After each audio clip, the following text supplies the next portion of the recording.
Jake Morrison drifted in the endless dark, sealed inside the husk of his broken escape pod. 3 weeks had passed since the Crimson Syndicate came screaming out of the void and tore his ship, the UES Discovery, into fire and silence. His entire crew was gone. His captain. His friends. Everyone he had ever trusted. Only Jake had made it to the escape pods, and now even that fragile salvation was failing. The pod tumbled gently, like a coffin adrift on a black ocean. The hum of its systems was nearly gone, the oxygen meter flashing red with each shallow breath. Maybe 2 hours left. 3 if he forced himself into the slow rhythm of meditation they had taught him back at the academy. His water had run dry yesterday. His emergency rations a week before. The distress beacon had been dead for days. And the silence was absolute. No rescue would come. Jake thought about his sister back on Earth, about the promise he had made her before he shipped out on the Discovery's research mission. He had told her exploration was safe, that mapping the untouched systems of the Perseus Rift was a peaceful assignment. But peace was a lie. The Syndicate had found them anyway. They had wanted the rare metals in the ship's hold. And when Captain Rodriguez refused to surrender, the raiders turned the void red. Now, with the pod's lights flickering, Jake realized even memory was beginning to fade. His thoughts stretched toward hallucination, his childhood on the Mars colonies, his first day at the academy, the moment his name was called for the Discovery. All of it felt like fragments of another person's life, dissolving into the dark. Then, a sound. A soft beeping on the failing console pulled him back to awareness. A contact. Something was moving toward him. A ship. His heart kicked against his ribs. Was this rescue? Pirates again? Or just another dream before the final blackout? The pod's communication was gone, so all he could do was wait, watching as the silhouette grew closer. And then he saw it. Not a human vessel. Not a Syndicate raider. This ship was curved, smooth, almost organic, its surface glowed with a soft blue luminescence, like a living seashell adrift in the void. A docking tube extended toward his pod. Jake braced for the airlock to explode open with Syndicate marauders. But when the seal hissed open, no weapons greeted him. Instead, he saw them. They were shaped like humans, yes, but their skin was something else entirely, translucent crystal that shimmered as if lit from within. They were radiant beings, walking prisms of living light. The one who approached raised its hands gently, empty and visible. "We are friends," it said in accented but clear English. "You are hurt. You need help." Jake tried to answer, but his throat was too dry. The words caught as a rasp of air. He stumbled forward, collapsing into their arms. The being's body was cool, almost humming with energy. They guided him through curving corridors into a chamber filled with gentle light. Other crystal figures watched from the doorways, their bodies shifting through colors Jake could not interpret. They brought him water, warm to the touch, in a vessel that seemed to grow from the wall itself. Jake drank greedily. His body remembered thirst. His mind remembered life. The being who had spoken knelt beside him. "I am Captain Kira Sullivan," she said. "This ship is called the Gentle Current. We found you by accident." Jake swallowed, his voice finally returning. "Lieutenant Jake Morrison. United Earth Colonial Fleet." The crystalline captain's body shifted to a warmer golden hue. "We know of humans. Explorers. Brave ones. What happened to your ship?" So Jake told her. He told them all, as they gathered in quiet attention, the attack, the sudden fire, the helplessness of watching the Discovery torn apart. He told them about the Crimson Syndicate, about the pirates who lived only to take, and about his friends lost to the void. And as he spoke, he realized something extraordinary: their crystal bodies were not still. They changed, pulses of deep color running like emotion across their surfaces. They mourned as he mourned. They grieved as he grieved. The Crimson Syndicate, Kira said softly when he finished. Her crystalline skin shifted darker, dimmer. They are known to us. They bring suffering wherever they go. The days that followed blurred together. The Crystal People, who called themselves the Vani, nursed him back toward strength. Their food was strange but nourishing, fruits and vegetables grown on their far-off homeworld. Their ship was no warship, only a cargo vessel, fragile and unarmed. Yet inside its walls, Jake felt more peace than he had in months. He listened to the music of their language, learned a few words. He told them about Earth, about Mars, about humanity's colonies scattered like sparks across the dark. They listened with curiosity, but behind their kindness, Jake sensed sorrow. Always sorrow. One evening, Captain Kira joined him in the common chamber. Her crystalline skin glowed deep blue, the color Jake had learned meant difficult thoughts. "There is something you must understand about us," she said quietly. She raised a small device, and images blossomed in the air between them. A world of impossible beauty unfolded, cities of crystal rising like mountains, floating gardens drifting through the sky, walkways of light linking family homes. The Vani moved among it all, radiant and unafraid. "This is the Sarah Prime," Kira said. "Our home." The image shifted. Now fire consumed the towers. The skies choked with smoke. Machines tore into the earth while Vani figures labored in chains. "The Crimson Syndicate came 2 years ago," Kira said. "They wanted our crystals. Most of our people are now slaves in the mines. A few of us escaped." Her voice faltered. "We cannot return. We cannot fight. We are not warriors like humans are." Jake felt something raw and burning in his chest. The same pirates who had killed his ship and his friends had destroyed this people's entire world. Yet the Vani had risked themselves to save one dying human stranger. How many escaped? Jake asked quietly. Kira's crystalline light flickered dimly. Perhaps a few hundred. Scattered across the stars. Too few to resist. Too weak to change what was done. Jake looked at the projection of their enslaved families, and in that moment, something inside him shifted. The Vani had saved his life when they had nothing to spare. Now he understood what that kindness truly meant. And so begins the story of a promise. One human life rescued in the dark. One fragile alliance born in desperation. A spark that would set fire to the galaxy itself. Before this tale is over, humanity will face questions far greater than survival. Questions about who we are, and who we choose to become among the stars. But it all began here, with a broken escape pod, a dying man, and the crystal light of strangers who refused to let him fall into the dark. If you're still with me, I'd love to hear your thoughts. Would humanity risk everything for a people we barely know? Could a single act of kindness change the course of history?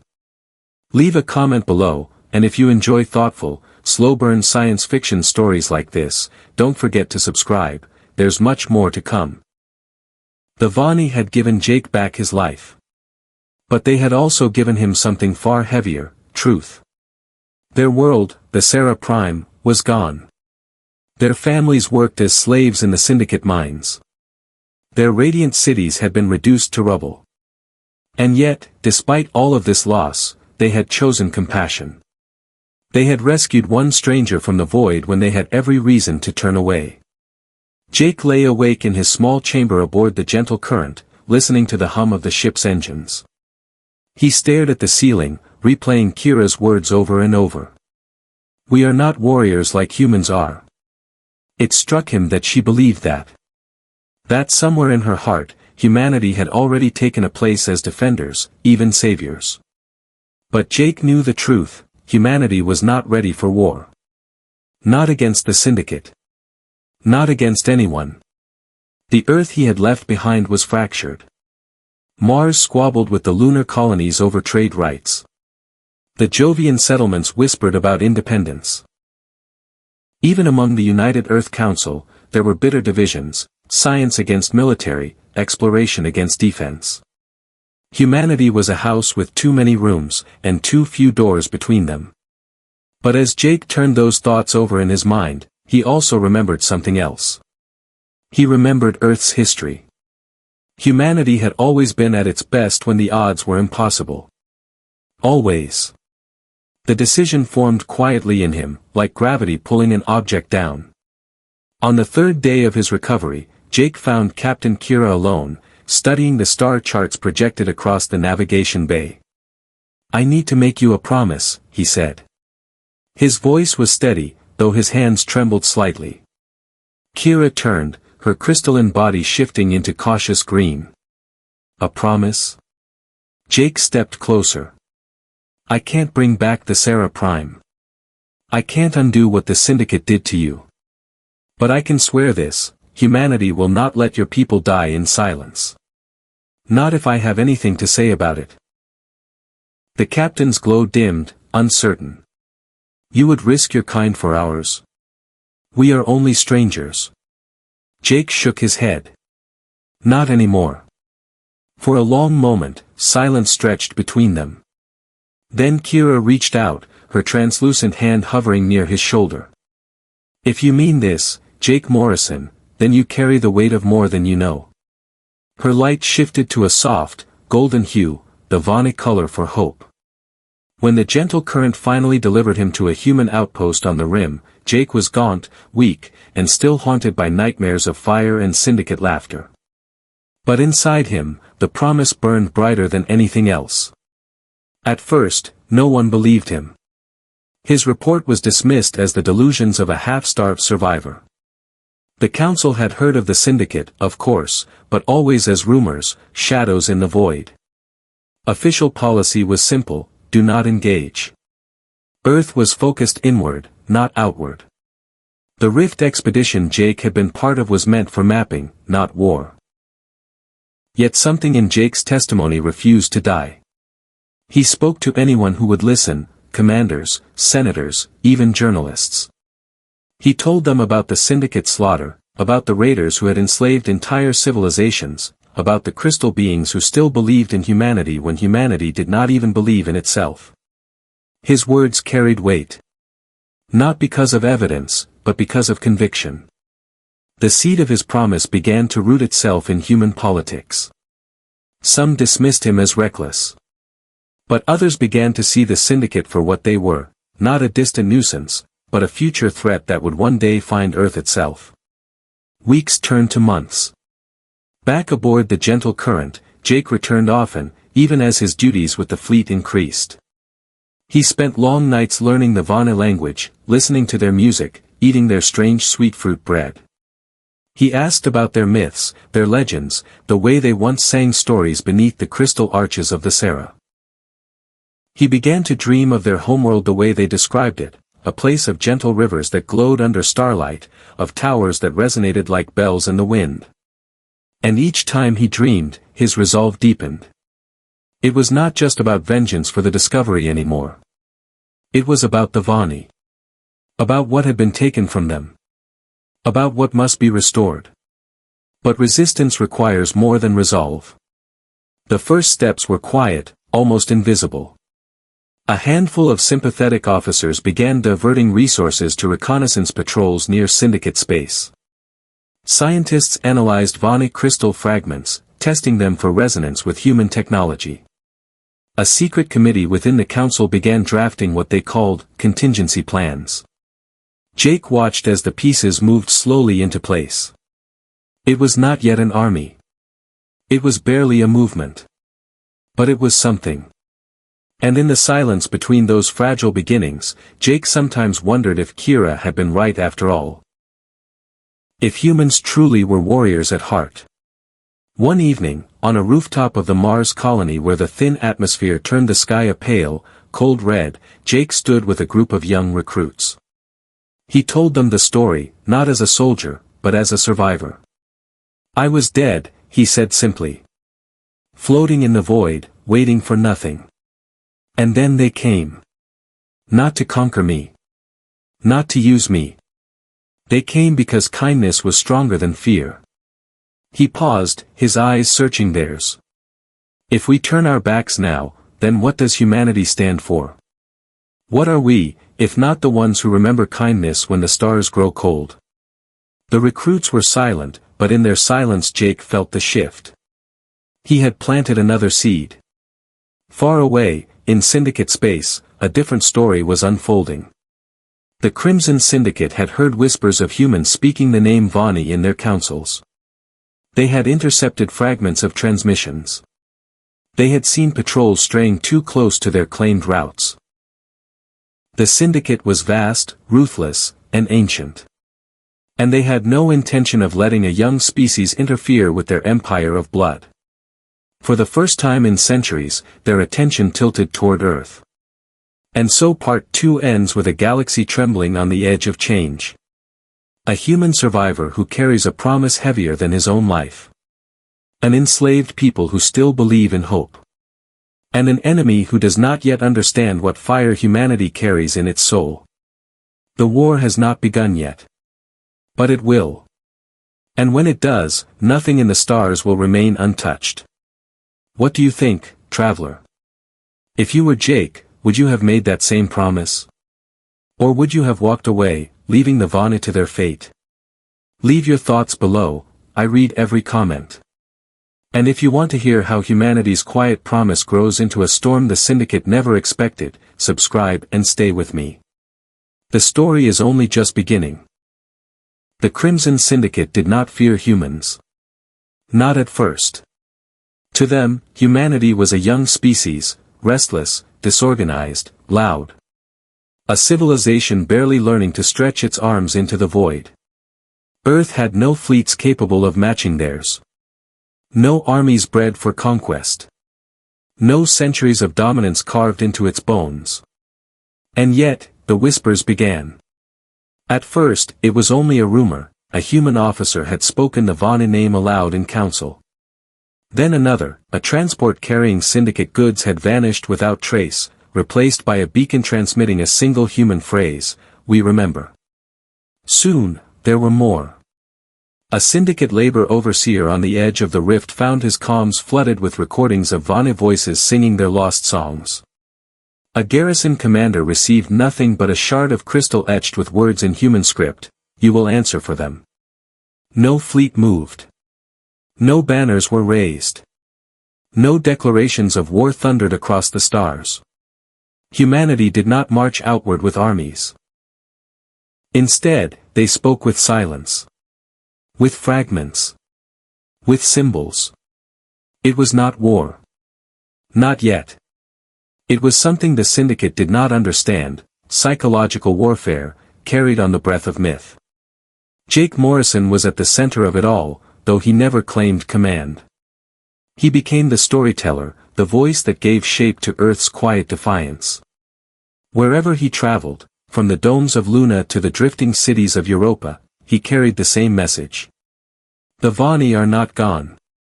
And neither are we. Humanity remembers. Young officers repeated it. Civilians began carving it into walls. Merchants whispered it into Syndicate channels, knowing full well the cost of discovery. A promise made in secret had become a banner, one carried not by fleets, but by hearts. The Vani could hardly believe it. Captain Kira stood once more with Jake aboard the Gentle Current, watching human supply ships dock at hidden ports. The humans had begun smuggling aid, food, medicine, tools. Into scattered Vani refugee enclaves across the stars. Not armies, but lifelines. "Your people are strange," she said softly, her crystalline body glowing with pale lavender. "You fight with shadows and symbols. You turn weakness into a weapon." Jake smiled faintly. "It's what we've always done. We tell stories until the world believes them. And then we live them out." For a long moment, Kira studied him. "Do you believe your people will win against the Syndicate?" Jake's smile faded. He didn't answer. Because it wasn't about winning. Not yet. It was about believing. The Syndicate grew restless. Their economy depended on fear, on the silence of the enslaved. And yet now, silence was broken. Vani workers hummed their old songs as they toiled in the mines. Crystals carved with human symbols began appearing in slave quarters. One overseer reported an outbreak of laughter. Laughter, in the depths of despair. That frightened the syndicate more than any fleet. Because if slaves could laugh, then they could hope. It was then the Harari spoke. The Harari were an ancient, neutral race, tall, reed-like beings who had watched empires rise and fall for millennia. They neither conquered nor resisted. They endured. Jake met one on the rim station of Aurealis Prime. The creature's voice was like a whisper through dry grass. "You stir a storm you do not understand, human," it said. "The syndicate is old, but they are not the oldest. There are architects beyond them, builders of empires, shapers of extinction. If you rouse them, your flame will not last a century." Jake's jaw tightened. Then let them come. Humanity didn't survive its own history just to kneel. The Harari's eyes, black and endless, blinked slowly.